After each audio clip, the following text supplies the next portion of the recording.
Bro, we have had comedians. We have had actresses. We've had just like fitness people. We've had all kind of different amazing people, but that was a first. It was a first. First politician, pastor, grandfather. Maybe I'm not sure. Yeah. Yeah.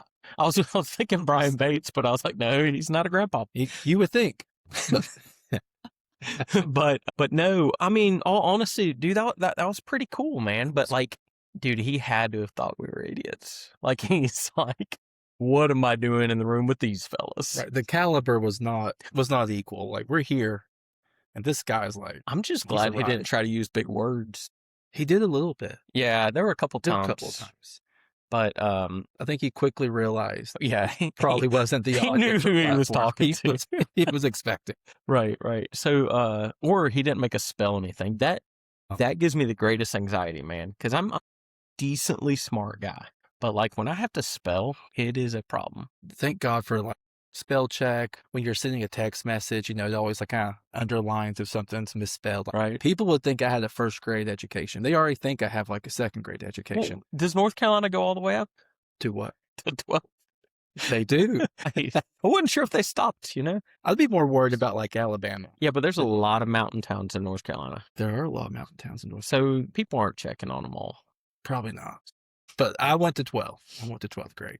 Dude, one of my neighbors, I love her to death. She lives across the street from us. And I think I've told you this before, but we were at her house the other day. And one of my favorite things about her is how she says Chattanooga. She calls it Chattanooga. And she would talk about like back when they didn't have a car, she would have to thumb, which means hitchhike, to Chattanooga. And she's got a couple years on her, and everything that she says, like if there's somebody that she doesn't like or she's mad at them, she's like, yeah, they're just eating that dope. And I'm like, what does that even mean? What does that mean? And do you eat it? Like, I don't know how all this works. Does that mean they're on drugs? Or she I thinks think they're so. on drugs? Yeah. But they're eating that dope. They're eating that dope. And honestly, that sounds like a new like slang term for like Gen Z or something. It does. They're eating some dope. So she might be bringing something back. Honestly, everything. All like what's the trends recycled. Right. So maybe she's bringing back. She's something. A trendsetter.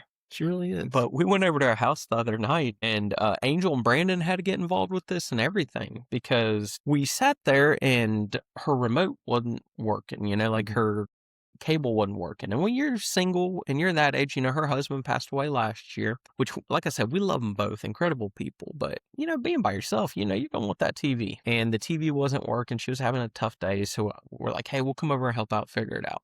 Could not figure it out. And I was like, well, hey, the batteries she put new batteries in, but they were in backwards. So I fixed them.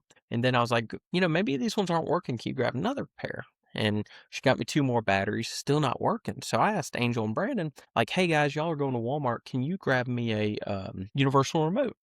Because I think maybe her remote's broken. So we did it. Didn't work. Didn't fix anything. So then I told Brittany, or Brittany was like, hey, why don't you just bring some batteries from the house? This is the next morning now. I brought the batteries and it worked fine. And she starts getting mad. She's like, I just bought those at Dollar General. But they said great value on them. And I'm not going to mention Miss Pauline's name, but I was like, Miss Pauline, like, you didn't just buy these at Dollar General. These are Walmart brand. And I think it's like the old logo. So you might have bought these in 1978. Like, I'm not sure when these were purchased. And, but she has cable now. Everything's good to go. I'm trying to get her to come on the podcast because I would love for you to have a conversation with her. I told her that we could bring her on one time, but like just how she talks, and she's so funny because she picks on me constantly. Yeah. I love it so much. Listen, if she doesn't want to come out here, we can go out to her. She's not too far. Yeah, we could do that. Sit on the porch or. Oh, that'd be awesome. We could have a porch talk with her. Yeah, we talked about doing some of those in the past, doing like a front porch talk. Yeah, yeah. No, I'd love that. But you would love this lady so much. So if you notice, the lip's a little blue. And I had one of my acai bowls again right before the recording. I think you just like saying the name. I do, and I feel like I said it right when you and Angel weren't quite sure. So it's acai, not acai. Angel thought it was. Well, acai feels like you're making acai, fancy. But I'm like, I'm pretty sure it's acai bowl. Angel's is borderline inappropriate. It's like, but that's Angel. That's why she's off camera. Who's eating an acai bowl? I'm like, right. I'll say no to that one. But no, I'm such a big fan of them, man. Like, it Yeah. hits that sweet tooth. I don't think I've ever had one. We'll have So to get one sometime. I'll get you one, dude. You'll love it. It's Yeah. just like, and then you put like granola with it, and it's so good. It's like frozen fruit, so Right. it's like a dessert.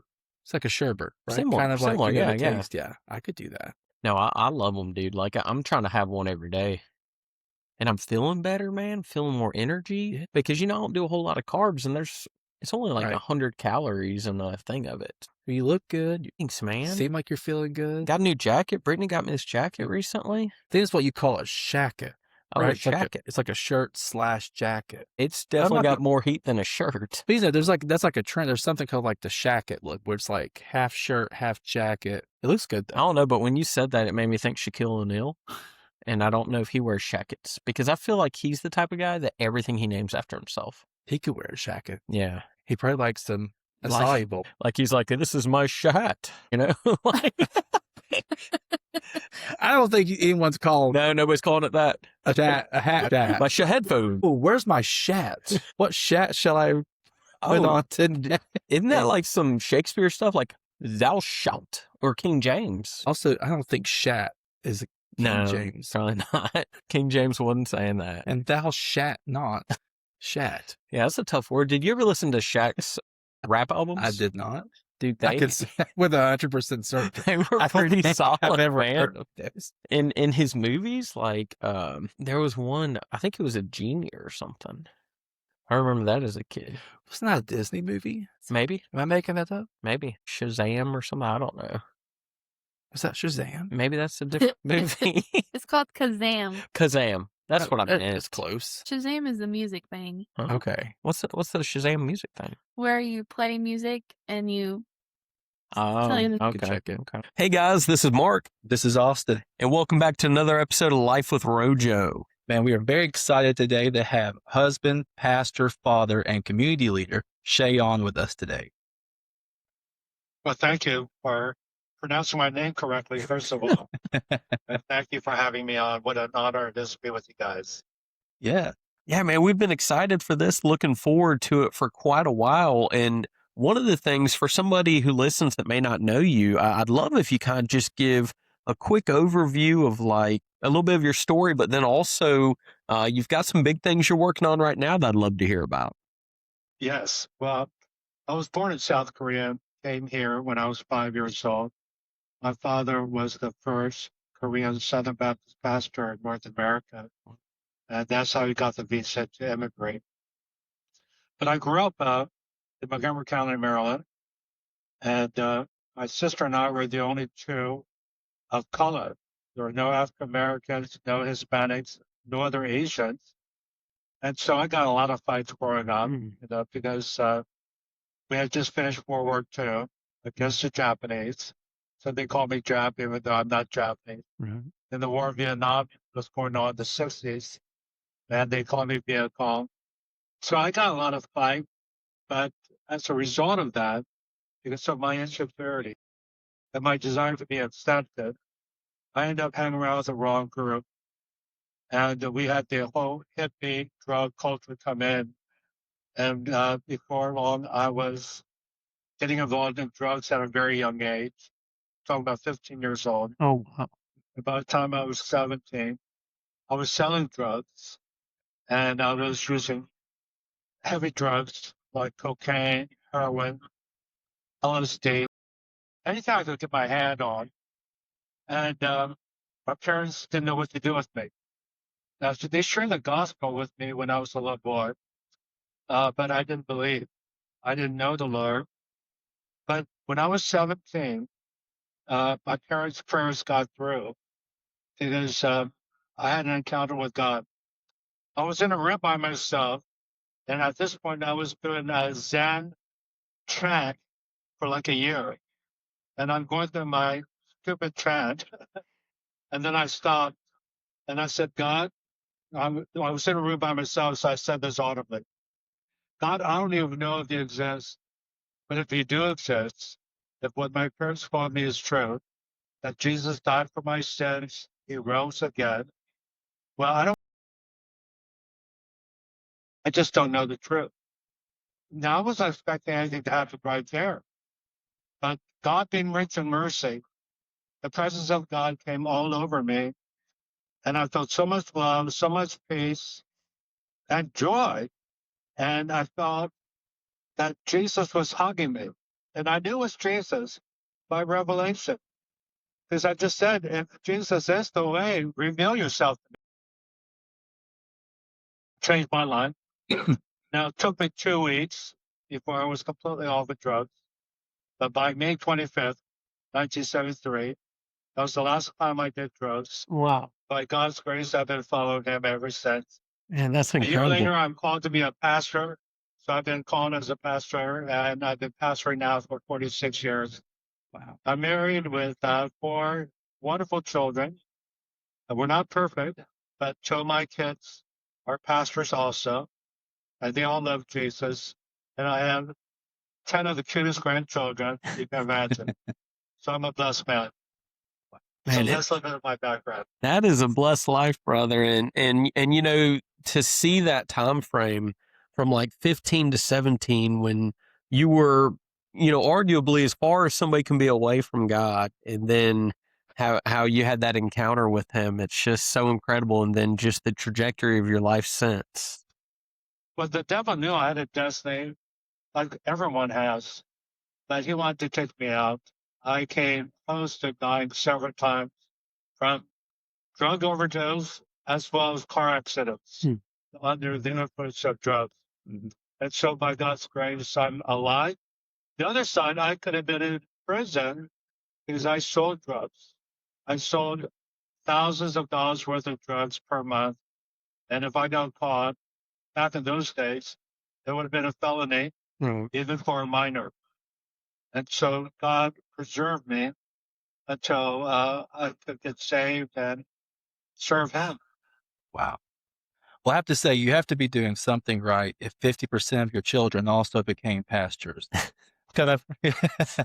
Well, I feel it's a generational thing. My great grandmother was the first one to get saved in what is now North Korea. She got saved at the Pyongyang revival of 1907. So it's generations of Christians. And so I'm here because my parents were believers, and then my kids are believers. And now we're seeing our grandchildren giving their hearts to the Lord. No, that's such a beautiful thing, and you know, it's amazing because I can only imagine the prayers that went up for you through those really troubling times. And you know, one of my spiritual goals this year is like I always have different goals, spiritual, physical, everything like that. And one of them was to just be so passionate about other people's walk and their life and their relationship with God that I can be a support to them. And you know, based out of the story when the friends lower the guy down to get healed by Jesus. And you know, that's one of the miracles that we read about, that like he's not doing anything on his own. It's people that care for him and love him, and I just want to have that kind of love for people and grow in it. Mark, that's a great goal. In fact, this should be our objective, every one of us, because he gave us the great commandment in Matthew 22:37 to 39. A teacher of the law came up to him and said, which one is the greatest commandment? Now there's 615 commandments in the Old Testament. If you reduced it, it would be 615. A lot of them are ceremonial laws. But it's just a good question. And Jesus said, you're to love the Lord your God with all your heart, mind, soul, and strength. And the second is like it. You shall love your neighbor as yourself. And he was quoting from Deuteronomy 6:5, and then Leviticus 19:18. And he said, all the laws and the prophets hang on these 2 commandments. So as we obey love, and by the way, we can't even love God without first receiving it. Because it says in 1 John 4:19, we love because he first loved us. And so with the love that he's given to us, we love him and we love one another. And that's the greatest commandment. Oh, well put. Thank you for putting those scriptures together for us, and those are going to be impactful for people. So I'm very grateful for that. Now, one of the things 46 years in ministry. Is that correct? Yes. I can. Oh, I'm I sorry. became pastor when I was 23 years old. And it's amazing because in our church, you don't need a seminary degree. Hmm. I went to seminary after I was a pastor.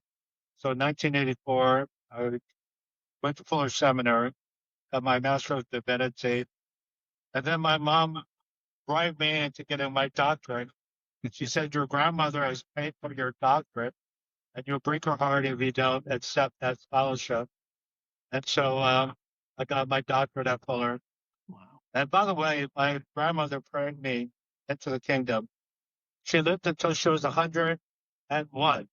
Wow. And so when your grandmother's praying for you, you don't have a chance. Right. You won't get saved. So that's what happened. Well, hey, that's incredible. Her living that long and just that life of faith.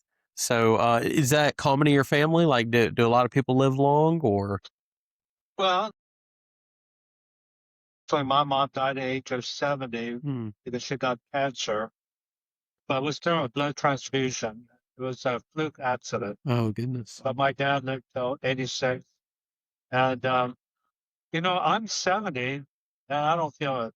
I feel like I feel like I'm 55 or something Right. Yeah. because now I'm doing something that takes a lot of energy, and I like to tell that story.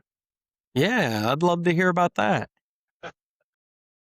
Well, I've been a pastor, like I said, 46 years. But on April 28th at 2:22 in the morning, I woke up and I felt the presence of God all over me. Now, I didn't have a dream. I didn't hear a voice, but I had this revelation, this knowing that I was to lay down everything and run for governor. And my reaction told me that this was not for me. Because I said, God, I beg God, please, anything but this. I'll do whatever you want me to do, but don't ask me to run for governor in California. Because California, 80% of Californians vote Democrat. It's not that I'm against a Democrat. I used to be a Democrat. But in California, it's extremely progressive left. And so to run in a state like this as a pastor with conservative values, with biblical values, I just said it's impossible. And that's when I started to complain to God immediately. But the Lord said, with me, all things are possible. And he won the argument. But I did throw out one more thing. I said, God, I'm a weak man. I wish I could just say yes. But I want a son. I want to be like Gideon and throw out a place. If I get an invitation by President Trump to come to the White House, that would be a sign that this is from you. Now, I met President Trump twice in 2024.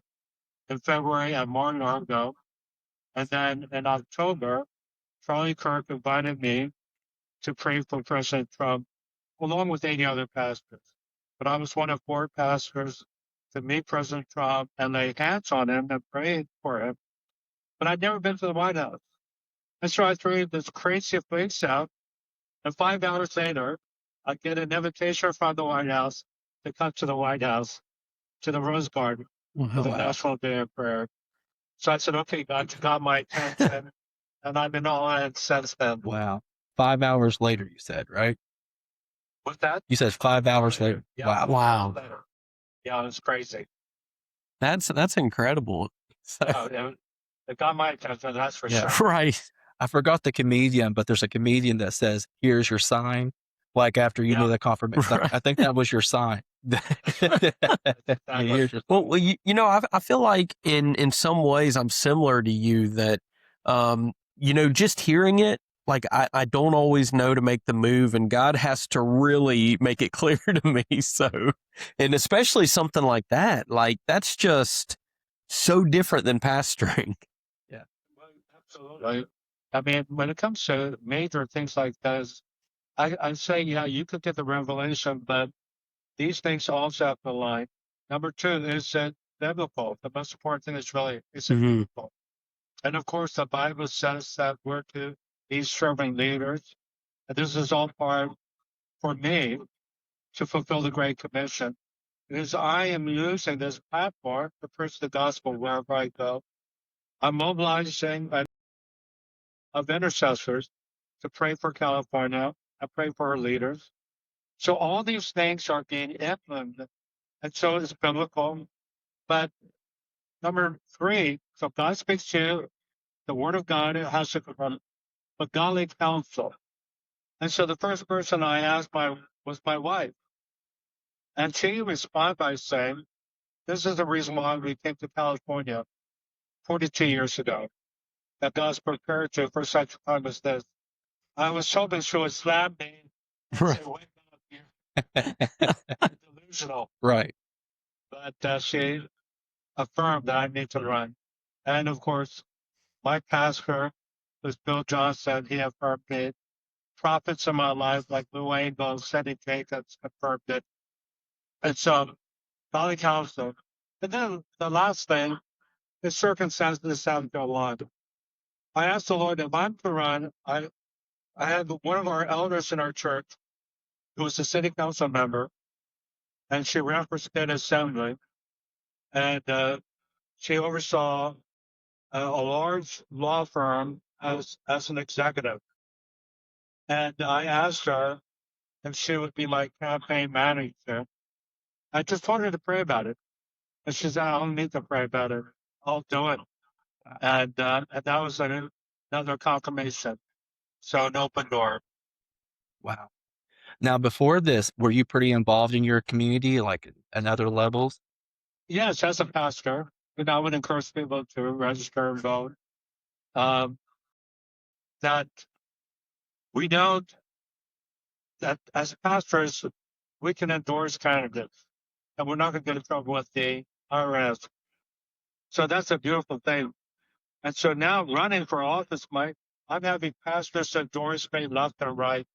And that's my pathway to winning. I'm getting the evangelical churches to support me as I run in California. And there's a lot of freedom now. But back in those days, I would just tell who I would vote for, and then I leave the choice to them. So what has it been like doing the campaigning? And I'm sure with evangelism you've traveled a good bit, but doing it on this different kind of stage. Because we have 40 million people, you can't just do town hall meetings. I spoke at a church of 12,000 members. But if I preach to 12,000 every day between now and June, it'll be like 750,000 people. It wouldn't even be a million. I have to use media to reach 40 million people. That's why I'm taking every podcast invitation to use stream media, social media, all the platforms I'm on. But I need to raise a significant amount of money. And that's why every time I'm on a podcast, I encourage people to go to my website, which is CHE number 4, CA, for California.com. And you could donate. And that would help me out tremendously because I'm using all that money to buy some commercial time so people get to know me. Because people, once they know my values, what my platforms are, I've had tremendous response. I won the debate recently among the Republican candidates. I won 57 of the first place vote. I beat out Steve Hilton. And we're talking about 13 people that are running for Republican candidates. And so once people get to know me, but I need the exposure. No, that's great, and I think it's interesting how campaigning has changed. With just social media and things like that. It's really interesting. Yeah, no. With the short time I had, most people prepare 4 to 5 years before the election. They raise some money. They do town hall meetings. But I just answered the call in August. Yeah. And so it's like a sprint to the finish. But with social media and different podcasts, it's been a game changer. Right. And you seem like you're the type of person, once you decide to do something, you kind of jump all in. That's kind of what I'm picking up. Yeah, well, it's like my relationship with Jesus. When I said yes, it wasn't like 50% or 99%, it was 100%. And I feel that's the way God wants us to do, especially doing His will. Yeah. We have to be all in. I don't believe in compromising when it comes to doing God's will. Yeah. Well, with all the free time you have, as a minister, running for governor, community leader, husband and father, most importantly, like, how do you find time for yourself and for your family, to kind of recharge and relax? I put in quotations and things like that. But yeah, how do you balance everything that's going on for you? That's a great question. I want to quote from Martin Luther, the famous reformer. He said, I'm so busy, I have to spend 3 to 5 hours every day in prayer. And I understand that because when you seek first His kingdom, but God first, and do what's right, all these things are added onto you. I am so amazed how He gives me time to be with my family. I'm with them 2 or 3 times a week in the midst of the campaign. My wife and I pray every day together, and we still go out on dates. 46-year marriage, I took her out to dinner last night, and we went Japanese last night. It was just a wonderful time. And so when family is a priority, it shows in your calendar. And so we used to have a weekly family night that turned to once a month because as my kids grew older, had their own kids, you have soccer practice, you have dance practice, all sorts of things. And so now it's once a month. But once a month, we try to get together. And then once a year, now this is a big deal. I've been doing this for about 24 years. I save up all the miles that I've traveled and I blow it all once and I fly my grandkids to Hawaii. The adults pay their own way. And we have timeshares that we have accumulated. And so we have a week in Hawaii together. And it's really inexpensive. This is a condo. I just go to Costco, get steak and hamburgers, hot dog. I just barbecue for the kids. And really, it's a life changing. Every time the kids leave away, closer to Jesus and closer to the family. And so that's what we do. That's incredible. Do you, by any chance, adopt family members? No, yeah, I have. Actually, Right. I have all these spiritual sons, and that's why people call me Papa J. Right. People call me Papa J all over the world. Now, the reason why I say all over the world, I don't want to use hyperbole, but our ministry, I lead a network that's in 73 nations. Wow. And in 2008, we had around 25,000 churches.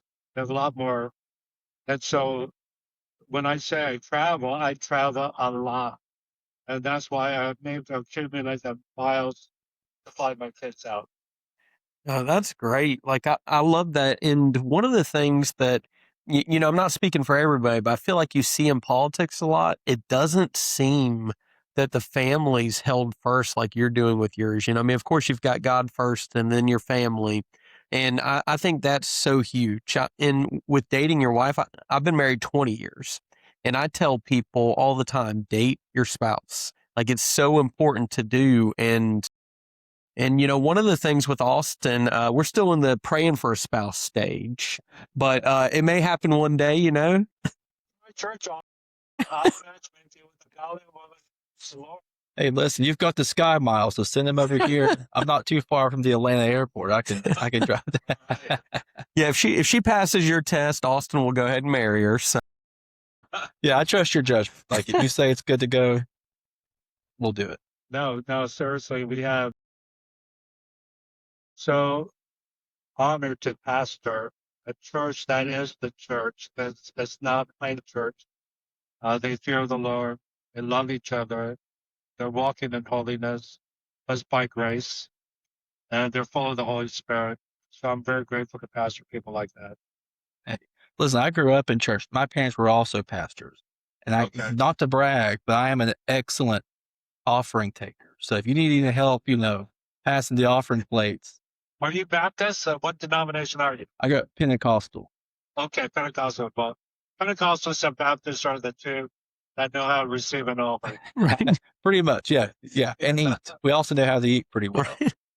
Yeah, no. I brought up Southern Baptist, but I came into a baptism of the Holy Spirit when I was 18 and spoke in tongues and prayed for the sick, they got healed. And so our church is it's the largest charismatic church in our city. And, but you have to understand, the Pasadena area is very evangelical. You have Lake Avenue, you have Fuller Seminary. Pasadena began focus on the family, Navigators Ministry, World Vision. All these evangelical major ministries started in our city. And so when we first came here, it was very hard to have a charismatic church, but we broke through. And so we're very grateful for what God's doing. He gets all the glory. Oh, that's great. And one other thing that we kind of passed by earlier that I wanted to just ask you about, because one of the things we like to talk about, we like to talk about family, faith, and then we're big on health and fitness as well. And you said that you're 70 now, and you don't look near that. Like, you look great and just look extremely healthy. So what kind of things do you do taking care of your physical health? That's a great question. I really value my time in the gym. That's why I go to the gym as often as I can. It turns out maybe 3 times a week on the average. But if I could go 6 days, I would do 6 days and rest on the Lord's day. But I do cardio primarily to keep my weight down. And then I do light weights.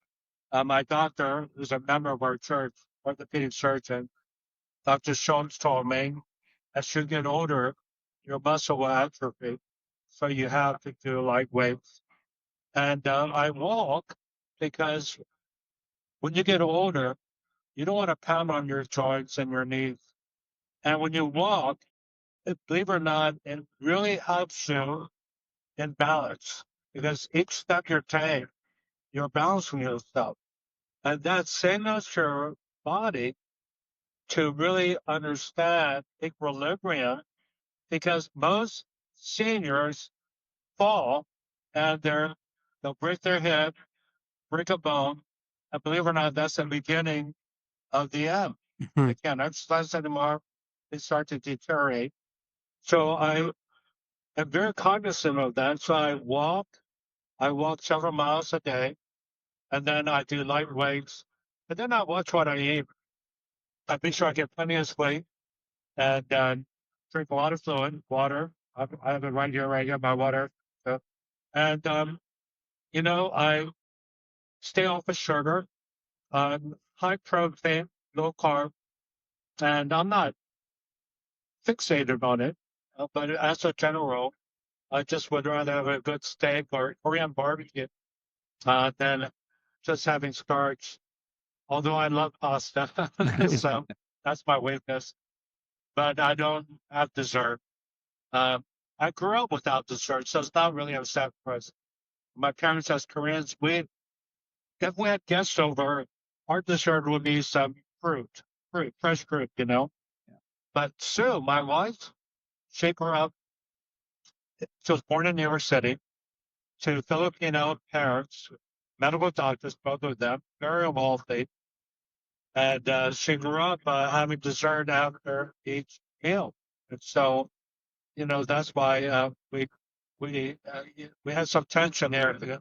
And she's really good about it. She is amazing mother, super grandmother. She worked with autistic kids. Because her mom was a pediatrician, she really had a heart for children. And so she was a special ed teacher working with autistic kids in the 70s. She was cutting edge. Wow. So that got transferred into really, and I want to boast about her because our kids love Jesus because of her influence more than my influence. And so very, very godly wife and great grandmother. Well, I think somebody that speaks like that about their wife, I have a ton of appreciation for. And, we both are married to incredible women, apparently. So, it's just an amazing thing because I think so often you hear people, and we're in the gyms a lot. You hear people that have kind of different things that they're saying about wives and stuff like that. And it just never made sense to me. I'm like, man, I'm married to an incredible person. Like, why would somebody talk about their spouse like that? So I just love hearing somebody talk wonderfully about their spouse. So Out of the abundance of the heart, the mouth speaks. I mean, this is who I am, and this is who we are. And it just comes out. I'd have to say, though, I'm probably on your wife's side when it comes to dessert because that is my downfall. So, I mean, I think you've got some great stuff, but I'm pro dessert.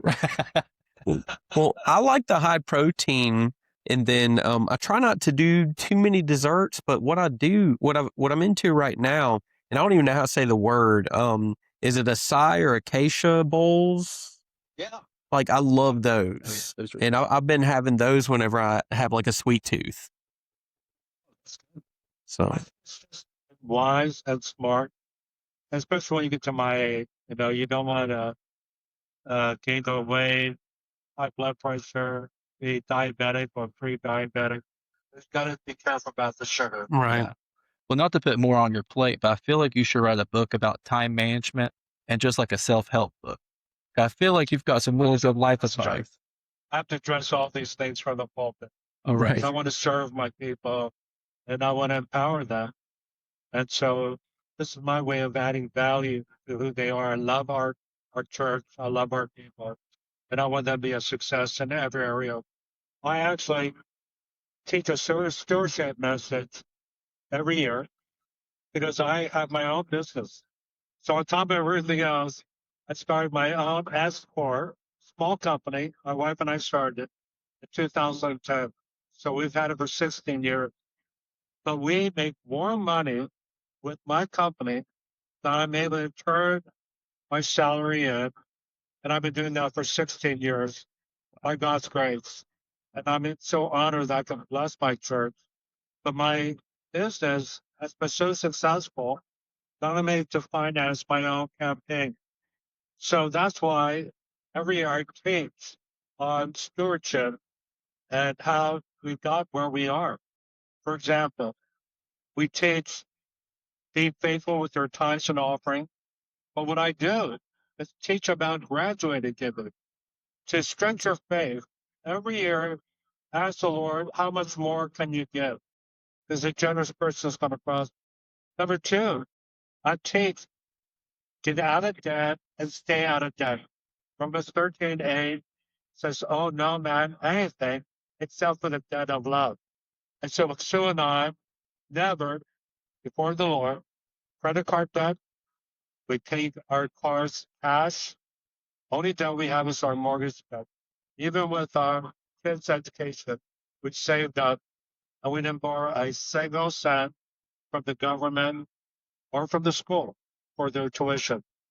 So when you are debt free, and I could go into how to get out of debt because we, for example, we pay so much on Fable, Right. we pay Netflix, we pay, all the $5 a day on Starbucks and all that. We have stay-at-home vacation. We just cut back on all the superfluous expenses, and we just focus on paying the bills of essentials, utility bills, food, etc. Now, because we're doing so well, I could go to Hawaii, we could travel around the world. But in the early days, you need to sacrifice. John Maxwell says you got to give up in order to go on. And sometimes we're just too comfortable with living kind of debt free that's just robbing you of your future destiny. So these are kind of messages I preach to help people out. Well, man, I'm grateful for you sharing some of that wisdom with us. So, and and hey, we really Well, by the way, I've authored 19 books, and a book on the grace of giving has to do with the finances. I teach on having multiple revenue sources. Your job, your paycheck's not going to cut it. Your wife's paycheck's not. You need to have additional 5 revenue sources, and I share how creative you could do that. Well, I'll definitely check out some of the messages in your books and excited about that. And thank you for the wisdom you shared with us today. And if you can just let everybody know best ways to find, maybe your messages, and then also, again, to remind them about how to support your campaign. Yeah, just go to my website, Shay. You'll see a donate button. Now, amazingly, anyone that's a U.S. citizen, even if you live in Hong Kong, you can support my candidacy. And the limit is very large. It's 39,200. And the reason why they give a lot to gubernatorial candidate, it's so expensive to run in California because we have the largest media audience. Like, for example, a commercial is $1 million for 30 seconds. And that's in maybe more in the rural area. If you want to hit Los Angeles, San Francisco, it goes up. And so as a result of that, over the years, they increased the minimum as well as allow people to support from around the country. Every state could support me. Obviously, you can't get through a 501c for a nonprofit organization, but people would give out their business, their personal, and if they have a corporation that they can give. Well, man, we appreciate you coming on. I know you have a very busy schedule with the campaign, ministries, and your family, date nights with your wife. But again, Pastor Shay, we really appreciate you taking out the time today and coming out for us. Thank you, Austin. Yeah, thank you so much for joining us. I did talk a lot about policy, but if you go to my website, you're going to see how I'm going to deal with the homeless, with crime, with affordability. I'm going to open up and lower the energy prices. I even talk about a nuclear hub so that we can make energy affordable in California. I'm going to lower the taxes. So read all about it. Go to the website. All right. Well, thank you again for joining us, Rojo family. Check them out. We love you guys and have a great day. Yeah, we'll see you next time. Hey, thank you so much, brother. Oh my goodness. Where are you guys based out of? We're